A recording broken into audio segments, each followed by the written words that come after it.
Hello students, welcome to physics class. So we are doing the chapter sound. In the previous class we were discussing about how sound travels, right? So the sound travels through the vibration, and sound can travel only when there are particles which can be compressed and rarefied. And also we have learned about the speed of the sound in different medium, right?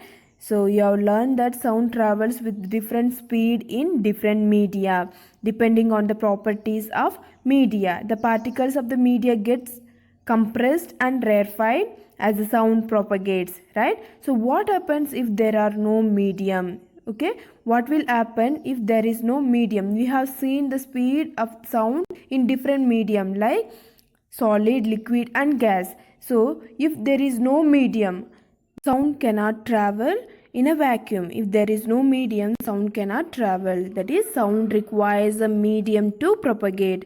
Sound cannot travel in vacuum as there are no particles that can be compressed or rarefied. Okay, so this we will understand by an activity. Okay, so let's observe an activity to show that sound requires a medium to propagate.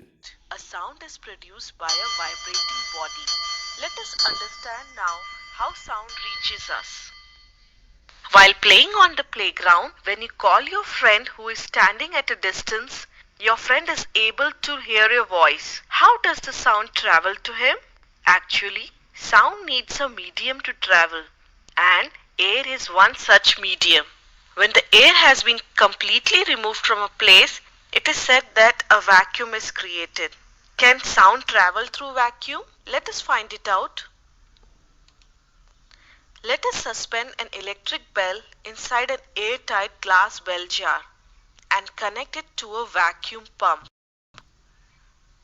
Now switch it on. As the electric bell circuit is completed, the loud sound of bell is heard repeatedly. We can also see the hammer striking the gong repeatedly. Now, let us slowly remove the air from the bell jar using the vacuum pump. The intensity of sound is decreasing. The sound is so feeble now. Oh, now no sound is heard.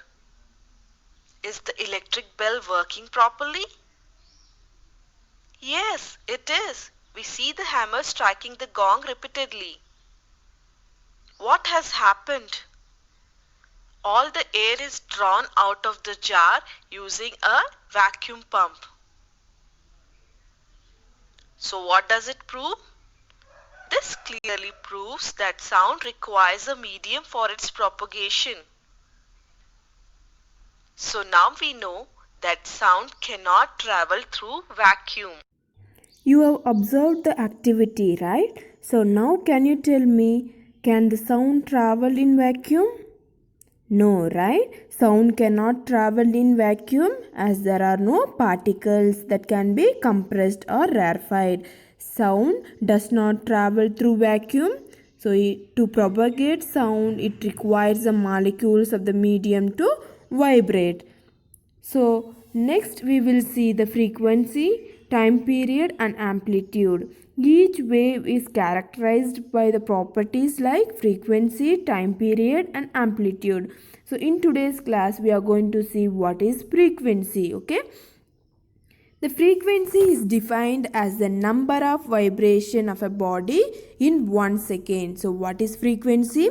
Frequency is defined as the number of vibration of a body in 1 second. So frequency is nothing but the number of vibration of a body in 1 second.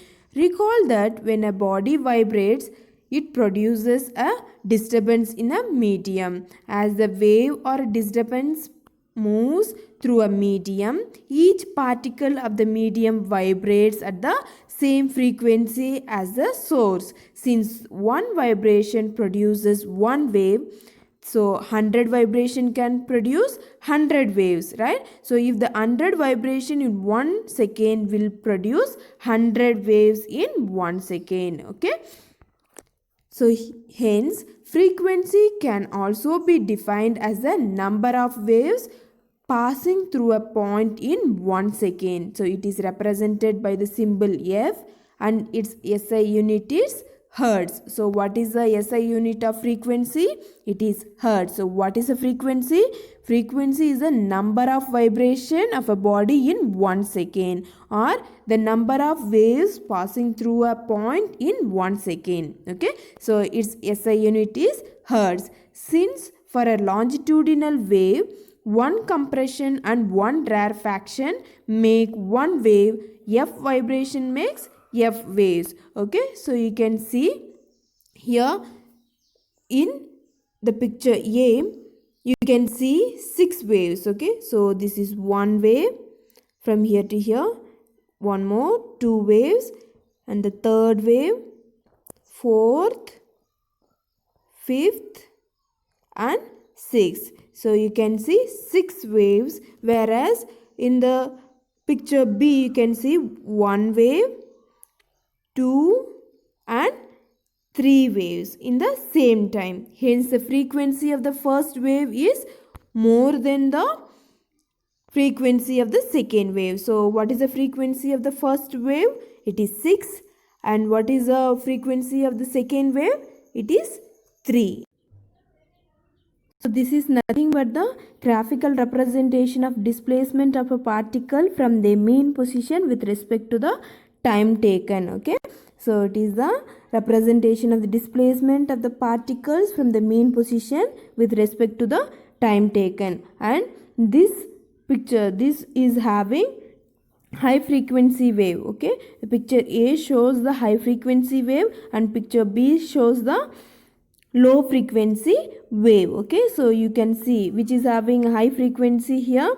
The first one is having more frequency than the second one. Okay, so the first one is high frequency wave and the second one is low frequency wave. So what is the frequency? Frequency is defined as the number of vibration of a body in 1 second. So the number of vibration of a body in 1 second, we call it as a frequency. So what is the SI unit of frequency? It is hertz. Okay, so in today's class we have seen sound requires a medium to propagate and the frequency of the wave we have seen, right? So go through the video. If any doubt you can ask me. Okay, that's all for today. We'll meet you in the next class.